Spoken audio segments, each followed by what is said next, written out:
नमस्कार, 20 मिनट 20 खबर में आपका स्वागत है। मैं हूं आपके साथ सुमित गुप्ता। अगले 20 मिनट में हम आपको राजस्थान की 20 अहम खबरों से रूबरू करवाने वाले हैं। तो चलिए शुरू करते हैं 20 मिनट में 20 खबरों का सिलसिला।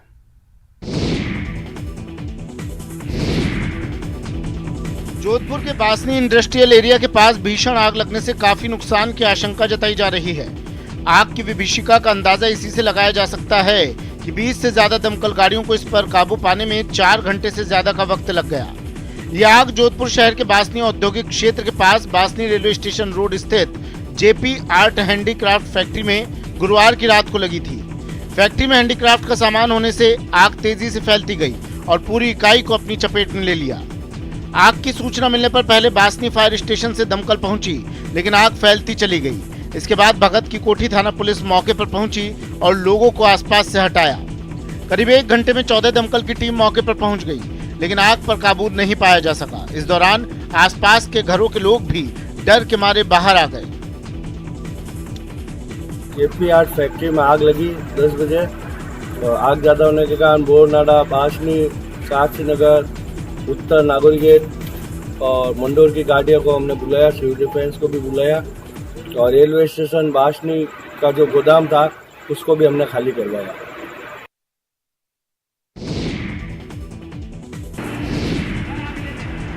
दौसा में हाईवे पर उस वक्त हड़कंप मच गया जब एक तेज रफ्तार डंपर में लोड पत्थर अचानक सड़क पर गिरने लगे। इस डंपर से तेजी से गिर रहा पत्थर दूर दूर तक बिखरने लगा, जिसकी वजह से डंपर के पीछे चल रहे गाड़ी चालक दहशत में आ गए। दरअसल इस डंपर चालक ने गलती से प्रेशर लगाकर ट्रोला ऊपर कर दिया, जिससे ट्रोले में लोड पत्थर रास्ते में ही खाली होने लगे। जैसे ही ट्रोले से हाईवे पर पत्थर गिरने लगे, उसके पीछे चल रहे गाड़ी चालकों ने अपनी गाड़ियां रोक दी। इसके बाद तो मामला और भी गंभीर हो गया जब डंपर चालक ने पूरा ट्रोला हाईवे पर ही खाली कर दिया। डंपर लोडिंग डंपर था, पत्थर भरे हुए थे इसमें, तो पुलिया पे चढ़ रहा था तो आगे से डंपर ऊंचा हो गया, रोड पे पत्थर हो गए।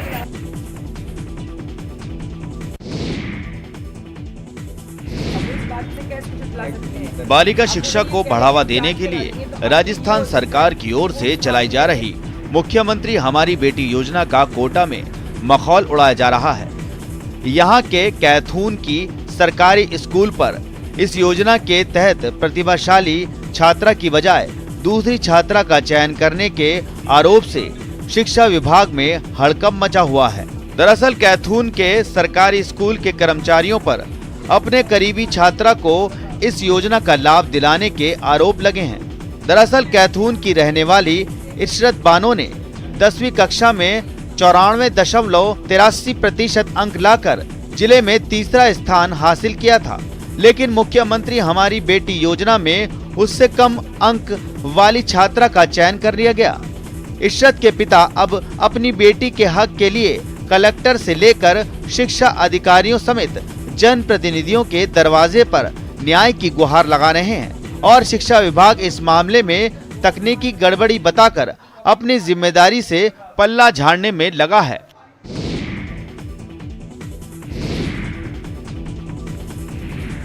अलवर के रामगढ़ क्षेत्र के अलावड़ा कस्बे के सुलेमान बास में लगभग 23 सालों से चल रहे राजकीय प्राथमिक विद्यालय में आज तक ना बिजली की व्यवस्था हो पाई है और न हर मौसम में यहां बच्चों को पीने का पानी मिल रहा है। हाल ये है कि जहां गर्मियों में बच्चों को कमरों के बाहर खुले बरामदे में बैठकर पढ़ाई करनी पड़ती है, वहीं प्यास लगने पर या तो आसपास भटकना पड़ता है या अपने घरों से बोतल में पानी भरकर लाना पड़ता है। इस बारे में विद्यालय के प्रधान अध्यापक चेतराम गुर्जर ने बताया कि 1999 से संचालित ये स्कूल पूर्व में राजीव गांधी प्राथमिक विद्यालय के नाम से चलता था, जिसका बाद में नाम बदलकर सुलेमान बास प्राथमिक विद्यालय रख दिया गया। इस विद्यालय में लगभग 70 बच्चे पढ़ते हैं, जिनमें से अधिकतर बच्चे पीने के पानी के चक्कर में इधर उधर भटकते रहते हैं। अव्यवस्थाओं के कारण बच्चों को असुविधाएं हो रही हैं, जिसमें लाइट बाथ टूटे हुए हैं और पानी की पीने की व्यवस्था एवं एमडीएम मिड डे मील के समय बर्तन धोने की बहुत प्रॉब्लम आ रही है।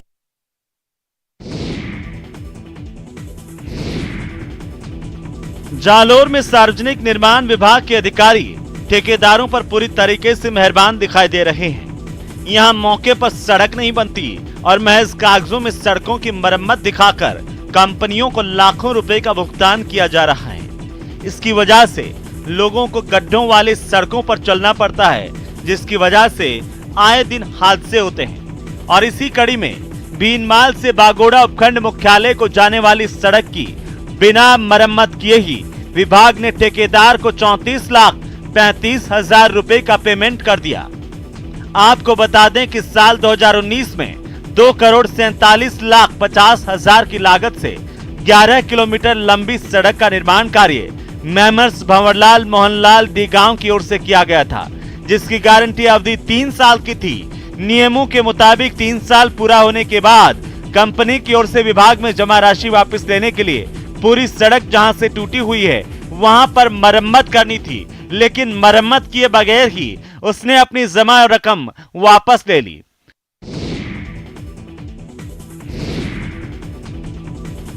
झुंझुनू के नवलगढ़ इलाके के मेनास्ट गांव के रहने वाले और बीएसएफ के जवान रामनाथ कुमावत अपनी मांगों को लेकर जिला कलेक्ट्रेट पर धरने पर बैठे हैं। रामनाथ कुमावत का कहना है कि वे 3 मांगों को लेकर धरने पर हैं। इनमें से उनके जमीन का भू रूपांतरण कर पट्टा जारी करने के मामले का निस्तारण जिला कलेक्टर ने करवा दिया है और उन्हें पट्टा मिल गया है, लेकिन उनकी जमीन पर पड़ोसियों की ओर से किए गए अतिक्रमण और उन पर लगाए गए झूठे अर्थदंड से उन्हें मुक्त करने के लिए जिला कलेक्टर ने समय मांगा है। जिला कलेक्टर के भरोसे के बाद भी रामनाथ को सिस्टम पर भरोसा नहीं है और अब वे किसी सूरत में और इंतजार करने के मूड में नहीं है। रामनाथ का कहना है कि पिछले 2.5 साल से वो जमीन के लिए लड़ाई लड़ रहे हैं, लेकिन उन्हें न्याय नहीं मिल पा रहा। इस बार वो बीएसएफ से केवल 2 हफ्ते की छुट्टी लेकर आए हैं। ऐसे में अगर इंतजार ही करते रह गए तो उन्हें आगे भी इंतजार ही करना पड़ेगा। मेरी 3 मांगी थी। एक ज़मीन को कन्वर्ट करवा के पट्टा बनवाना था, दूसरी अतिक्रमण कर रखा था उसको हटवाना था, तीसरी गांव के लोगों ने इलीगल दंड लगा रखा था उसको वापस लेना था। इन तीनों मांगों में से कलेक्टर महोदय ने दूसरे दिन धरने के दूसरे दिन मंगलवार को मेरा भूमि का रूपांतरण करवा के उसका पट्टा बनवा दिया है। वो मेरे घर पे पहुंच चुका है, लेकिन अभी 2 मांगे और जो बची हुई हैं अतिक्रमण और दंड, उनके पर इन्होंने प्रोसेस में डाल के रखा हुआ है। प्रोसेस कितना लंबा चलेगा इसका मुझे पहले से मैं जानता हूँ कितना लंबा चल रखा, तो अभी भी प्रोसेस पर मेरे को सिस्टम पर विश्वास नहीं है।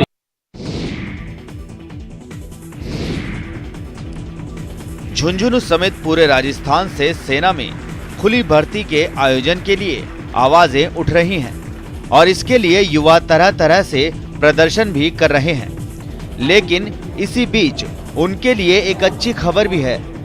केंद्रीय रक्षा मंत्रालय के रक्षा सचिव डॉक्टर अजय कुमार ने संकेत दिए हैं कि जल्द ही सेना भर्ती रैलियों को लेकर मंत्रालय फैसला करने वाला है। झुंझुनू के पिलानी बिट्स में टेक उत्सव अपोजी 2022 का शुभारंभ करने आए डॉक्टर अजय कुमार ने इस मसले पर पत्रकारों से बातचीत की। उन्होंने कहा कि झुंझुनू और यहाँ की वीरता के काफी किस्से सुने हैं। यहाँ जैसे जो स्मार्ट बच्चे, जो यहाँ के बच्चों को देख के जो उनके चेहरे पे जो तेज है, जो दिखा है, मुझे पूरा विश्वास है कि ये सच होने वाला है। आपको बता दें, झुंझुनू में अपोजी 2022 का इन दिनों आयोजन किया जा रहा है। ये तकनीकी उत्सव अपोजी 2020 का 40वां संस्करण है, जो 10 अप्रैल तक चलेगा। इस बार इस टेक उत्सव की थीम द एनक्रिप्टेड डायमेंशन है। बेसिकली एपोजी बिट्स का टेक फेस्ट है, तो इसमें बहुत सारे टेक्निकल इवेंट्स होंगे, बाहर से आउटसाइडर्स भी आएंगे।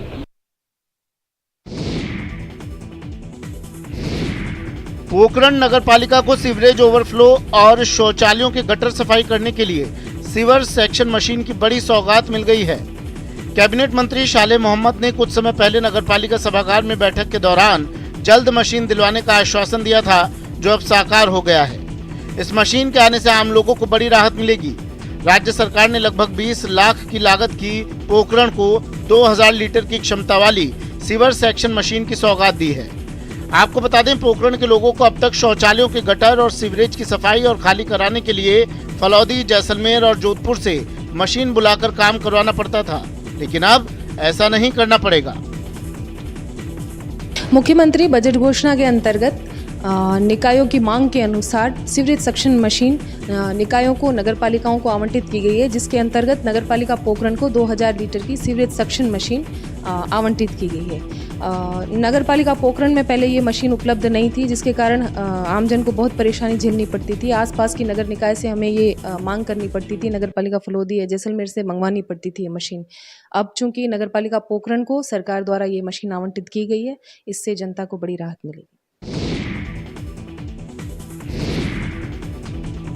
मुख्यमंत्री चिरंजीवी स्वास्थ्य बीमा योजना के बीमा पॉलिसी धारकों को अब 1 साल की बीमा अवधि पूर्ण होने से पूर्व ही नए पॉलिसी साल में पॉलिसी को रिन्यू करवाना होगा, तभी उन्हें इस वित्तीय वर्ष में 1 मई से योजना का लाभ मिल सकेगा। कोटा के सीएमएचओ डॉक्टर भूपेंद्र सिंह तंवर का कहना है कि जिन परिवारों ने पिछले साल अप्रैल में योजना के अंतर्गत रजिस्ट्रेशन करवाया था, उनकी बीमा पॉलिसी अवधि को अब 1 साल पूर्ण होने को है। ऐसे में पॉलिसी खत्म होने वाली है तो उन्हें योजना का लाभ जारी रखने के लिए बीमा पॉलिसी की अवधि खत्म होने से पहले ही जल्द से जल्द ई मित्र केंद्र के माध्यम से पॉलिसी को रिन्यू करवा लेना चाहिए, ताकि 1 मई से योजना का लाभ मिल सके। 1 वर्ष पूर्ण होने के बाद रिन्यू या रजिस्ट्रेशन करवाने पर नियमानुसार 3 महीने बाद ही योजना का लाभ मिल सकेगा। सीएमएचओ ने बताया कि योजना में एनएफएस पात्र परिवार और एसईसीसी के अंतर्गत आने वाले परिवारों को दोबारा पॉलिसी को रिन्यू रजिस्ट्रेशन करवाने की जरूरत नहीं है, लेकिन शेष सभी अन्य परिवारों को बीमा पॉलिसी रिन्यू करवानी पड़ेगी। इसमें संविदा कर्मी, कोविड-19 से असहाय एवं निराश्रित परिवारों एवं लघु सीमांत कृषक भी शामिल हैं।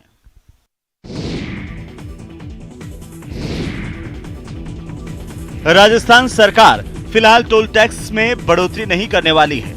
यूएनएचआरआई ने हाल ही में अपने टोल टैक्स में बढ़ोतरी की है, लेकिन फिलहाल स्टेट टोल में अभी कोई बढ़ोतरी नहीं होगी। इसे लेकर पीडब्ल्यूडी मंत्री भजनलाल जाटव ने कहा है कि राज्य सरकार प्रदेश के टोल टैक्स में कोई बढ़ोतरी नहीं कर रही है। हालांकि उन्होंने इस मौके पर केंद्र की बीजेपी सरकार पर निशाना जरूर साधा और पूछा कि टोल से लेकर ईंधन तक के दामों में बढ़ोतरी कर बीजेपी सरकार ने आम लोगों की कमर तोड़ रखी है। टोल हैं वो चल रहे हैं, जिनके टोलों के हमारे टेंडर नहीं हुए उनके हमने एनआईटी लगा रखी है, अंडर प्रोसेस हैं, और हम चाहते हैं कि पीछे हमारा नुकसान हुआ है और वो सेंटर एनएच को भी है और एनएचआई को भी हुआ है, आरएसआरटीसी को भी हुआ है, पीडब्ल्यूडी को हुआ है, क्योंकि कोरोना की वजह से टेंडरों में की इनकम में कमी आई है। इस मुद्दे पर बीजेपी नेताओं ने भी पलटवार किया और कहा कि राज्य में टोल होने ही नहीं चाहिए, क्योंकि पिछली बीजेपी सरकार ने तो अपने समय में स्टेट टोल ही हटा दिए थे। आपको बता दें कि प्रदेश के लगभग 15,000 किलोमीटर स्टेट हाईवे पर करीब 150 से ज्यादा टोल बूथ हैं और यहां से रोजाना लगभग 2 लाख निजी वाहन गुजरते हैं।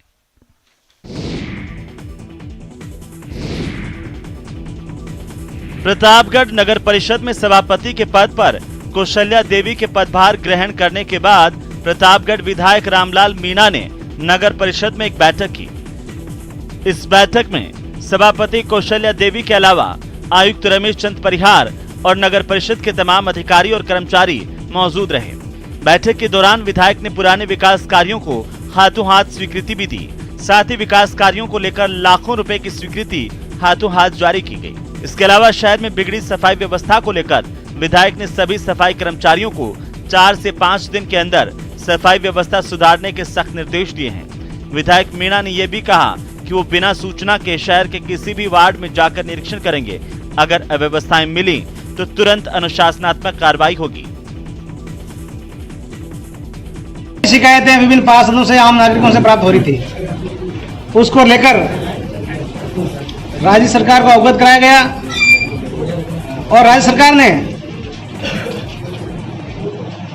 तत्कालीन सभापति के ऊपर कार्रवाई करते हुए उन्हें निलंबित किया।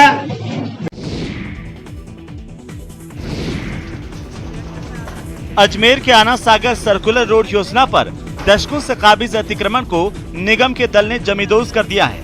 निगम के सहायक अभियंता धर्मेंद्र आनंद के नेतृत्व में नगर निगम के दल ने पुलिस जाब्ते के साथ सालों से काबिज अतिक्रमण को हटाने की कार्रवाई की।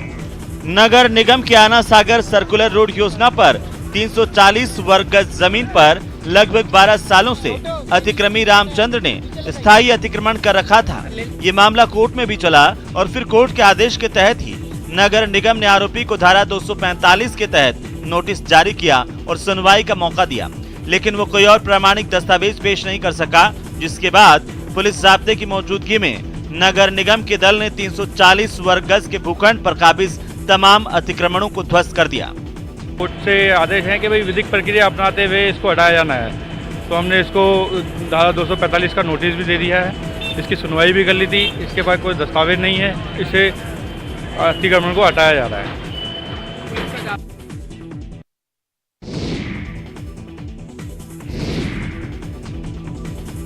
श्रीगंगानगर जिले के किसानों ने गेहूं, चना, सरसों के न्यूनतम समर्थन मूल्य पर बेचने के लिए ऑनलाइन रजिस्ट्रेशन की जगह ऑफलाइन खरीद की मांग को लेकर जिला प्रशासन को ज्ञापन सौंपा है। श्रीगंगानगर जिले के किसानों का कहना है कि यहां के अधिकांश किसानों को न्यूनतम समर्थन मूल्य पर फसल बेचने के लिए ऑनलाइन रजिस्ट्रेशन करवाने में काफी परेशानियों का सामना करना पड़ता है और किसानों को ई मित्रों के चक्कर काटने पड़ते हैं। ऐसे में किसान अधिकतम समर्थन मूल्य पर अपनी फसल बेचने से वंचित रह सकते हैं।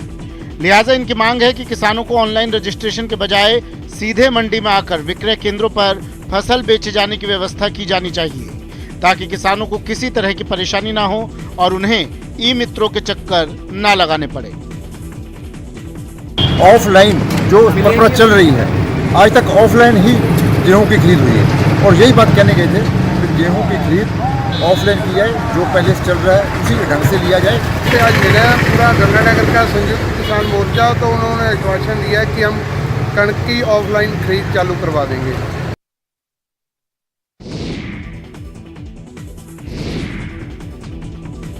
राष्ट्रीय खाद्य सुरक्षा कानून के तहत पूरे देश में 32 कैटेगरी में आने वाले जरूरतमंद लोगों को 2 रुपए किलो के हिसाब से प्रतिमाह 5 किलो गेहूं या चावल उपलब्ध करवाए जाते हैं। अपने प्रदेश में बीपीएल, स्टेट बीपीएल और अंत्योदय श्रेणी में आने वाले लोगों को राज्य सरकार 1 रुपए प्रति किलो के हिसाब से गेहूं उपलब्ध करवाती है। ये लाभ उन्हीं लोगों को मिलता है जो NFSA पोर्टल से जुड़े हुए हैं। अब राज्य सरकार ने एक बार फिर इस पोर्टल को शुरू कर दिया है। ऐसे में जो भी लोग इस योजना से जुड़ना चाहते हैं वे ई मित्र के जरिए आवेदन कर सकते हैं। आपको बता दें कि इस पोर्टल के जरिए 32 कैटेगरी में लोगों को फायदा मिलता है, जिसमें बीपीएल, स्टेट बीपीएल, अंत्योदय, विधवा, दिव्यांग समेत कई और श्रेणी के लोग आवेदन कर सकते हैं। पिछले 2 सालों में विभाग ने इस योजना में जुड़े करीब 70 लाख अपात्र लोगों को हटाया है, जिनमें करीब 1,11,000 तो सरकारी कर्मचारी थे जो गरीब बनकर 2 रुपए प्रति किलो के हिसाब से गेहूं ले रहे थे। लेकिन विभाग ने इस बार ऐसा मैकेनिज्म तैयार किया है जिससे इस बार केवल पात्र लोगों को ही इस योजना से जोड़ा जाए।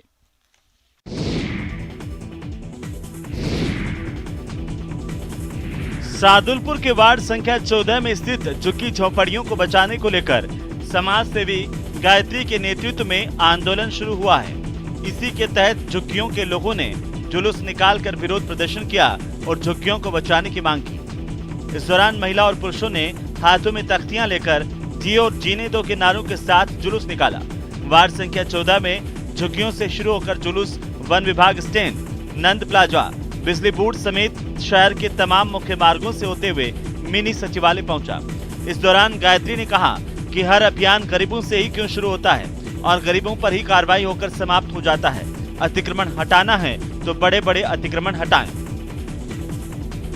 शुरुआत हमेशा गरीब के घर से क्यों होती है? बड़ी बड़ी कोठियां बनी हुई हैं, सबने अतिक्रमण कर रखे हैं, बड़े लोगों की तरफ कोई आंख उठा के नहीं देखता। प्रशासन भी इस तरह से मतलब इन पे हावी हो जाता है, इनको डराने धमकाने लग जाता है। आपको शुरुआत करनी है, आप शुरुआत कीजिए, हम बताएंगे आपको कि कैसे कैसे अतिक्रमण शहर में है, जो लोगों की परेशानी का सबब वो बने हुए हैं। आप वहाँ से शुरुआत कीजिए, फिर हम खुद आपका साथ देंगे अतिक्रमण हटाने में।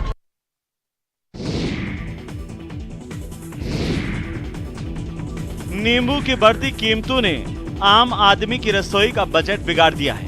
कोटा में जो नींबू पहले 20 से 25 रुपए प्रति किलो मिल रहा था, वही अब 200 से 250 रुपए प्रति किलो तक बिक रहा है। और बाजार के जानकारों का कहना है कि आने वाले कुछ हफ्ते तक नींबू की कीमतों में कोई राहत नहीं मिलने वाली है। बताया जा रहा है कि इस बार फसल कम होने के साथ ही आंध्र प्रदेश और तेलंगाना से आने वाले नींबू की महंगाई के लिए डीजल के भाव भी काफी हद तक जिम्मेदार है। डीजल की कीमतों में बढ़ोतरी से माल भाड़े में भी 15% की बढ़ोतरी हुई है, जिससे नींबू की कीमत पर दोगुना असर हुआ है। 200 रुपये किलो बिक रहा है, 50 रुपये पाव। 200 रुपये किलो बिक रहा है नींबू। कल 250 रुपये बिका था, आज 200 रुपये किलो बिका है। ये नींबू आगे से महंगा जा रहा है तो क्या करेंगे, ग्राहक तो नहीं देना। तो कितनी बिक्री हो पा रही है नींबू की? अब गर्मी की सीजन में नींबू की जरूरत होती है। ज़्यादा नहीं हो 2-3-4 हज़ार रुपये की सेल होगी। सब्जी कितनी में? हाँ,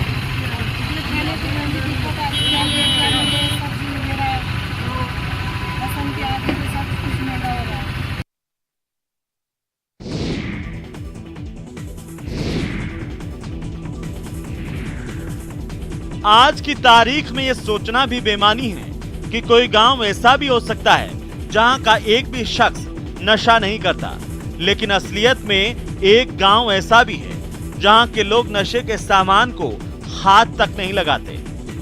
बूंदी जिला मुख्यालय से 50 किलोमीटर दूर नेशनल हाईवे 148D के पास एक मंदिर है, झेटाल माता का मंदिर। कहते हैं इस मंदिर की देवी के श्राप की वजह से पास के माताजी का झोपड़ा गांव में कोई नशा नहीं करता। आपको बता दें कि माताजी का झोपड़ा गांव में 350 परिवारों की आबादी है, जहां कोई भी व्यक्ति नशा नहीं करता। यहां बीड़ी, सिगरेट, जर्दा, हुक्का, अफीम, गांजा, चरस समेत धूम्रपान से संबंधित कोई सामग्री को कोई हाथ तक नहीं लगाता। इसके पीछे ग्रामीणों की मान्यता है कि झेटाल माता के प्रति उनकी आस्था है। दरअसल ग्रामीण ये मानते हैं कि 1632 में बने झेटाल माता मंदिर के पुजारियों और बोपाओं के सभी सदस्यों को नशे से दूर रहने का श्राप यहां मिला था और उसी वजह से ये लोग नशे से दूर रहते हैं।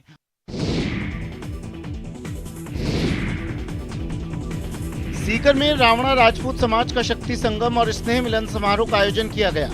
इस समारोह में बड़ी संख्या में रावणा राजपूत समाज के लोग मौजूद रहे। इस समारोह को संबोधित करते हुए अखिल रावणा राजपूत सेवा संस्थान के राष्ट्रीय अध्यक्ष विक्रम सिंह भाटी ने कहा कि वर्तमान समय में सामाजिक संगठन ही राजनीतिक स्तर पर मजबूती के साथ आगे बढ़ सकता है। इसके लिए आगामी 23 सितंबर को जयपुर में आयोजित होने वाले विशाल मेजर दलपत सिंह जयंती समारोह में सीकर जिले से 20,000 समाज बंधु समारोह में पहुंचे और समारोह को सफल बनाने में अपना अहम किरदार निभाएं। विक्रम सिंह भाटी ने यह भी कहा कि प्रदेश की राजनीतिक पार्टियों को 23 सितंबर को होने वाली रैली से रावणा राजपूत समाज की ताकत का एहसास हो। उन्होंने ये भी कहा कि रावणा राजपूत समाज आज मजबूती के साथ आगे बढ़ रहा है।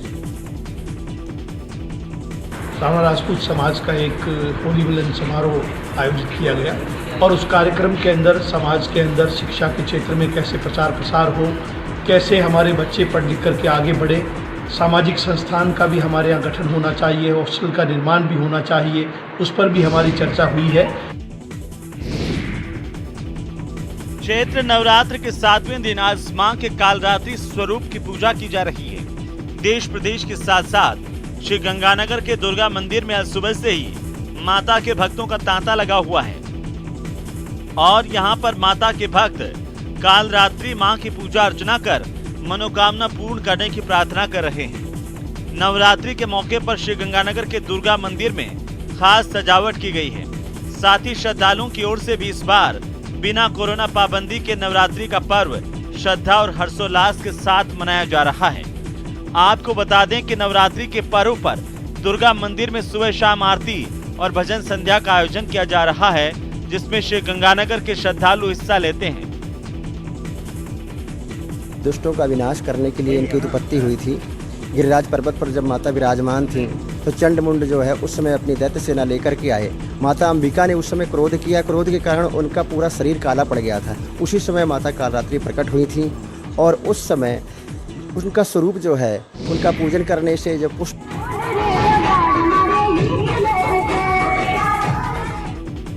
भरतपुर में पत्थर की टाल स्थित मनकामेश्वर मंदिर में डांडिया और 56 भोग का आयोजन किया गया।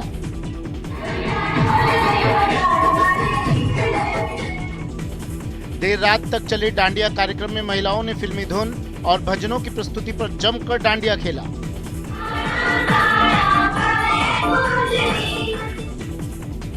यहाँ डांडिया के साथ 56 भोग का भी आयोजन किया गया था, जिसमें भक्तों ने पूरे परिवार के साथ भगवान को 56 भोग का प्रसाद चढ़ाया और फिर जागरण का आनंद लिया। फिलहाल इतना ही, दीजिए इजाजत, नमस्कार।